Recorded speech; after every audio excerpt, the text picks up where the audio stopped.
Basically said, don't even ask. 1010 Wins reporter Steve Kastenbaum is in Lower Manhattan. And Steve, were you in any of the imperiled spots? Lee, this is perhaps the most horrific sight in a lifetime. I cannot believe my eyes, and I am still in shock as to what I witnessed just moments ago.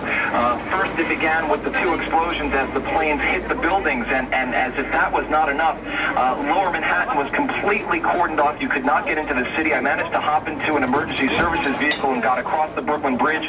Just as I got over the Brooklyn Bridge by City Hall, Tower 1 collapsed. All eyes looked towards the sky. It was the most surreal scene I have ever seen. I cannot describe what took place.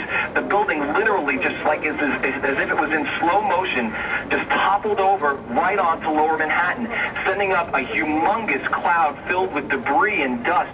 Then folks started running from Lower Manhattan covered in gray soot, in a daze, in a fog. Then, a half an hour later, again, the same feeling. The entire ground shook here. Windows rattled, buildings just rattled and rumbled back and forth as the second tower came down. At that point, the police and the fire department literally just forced everybody out of Lower Manhattan, forcing everybody to walk up towards Canal Street. The injured were just everywhere to be seen, walking up towards City Hall, covered in blood and bandages, dazed, confused, just not able to comprehend the enormity of what just happened. Presumably, there were people still in these buildings above the fires where this happened. And the folks, there's no telling what might have happened to those buildings, people who were on top of the fire. Again, this happened in the morning, more or less around 9 o'clock, so there were most likely people already inside the World Trade Center buildings when these two planes hit the structures.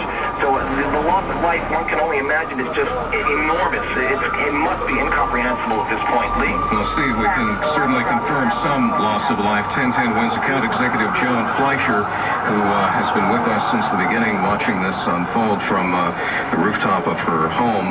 Joan, you did actually see some people leap from the building, correct? Yes, I did.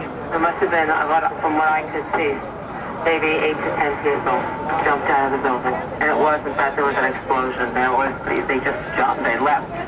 And of course, it was just a short time later that you witnessed the building actually collapse. Right. It looked to me like that building was on very thin. It looked like the top part where it is burning from was a little crooked, but I couldn't really tell because of the smoke.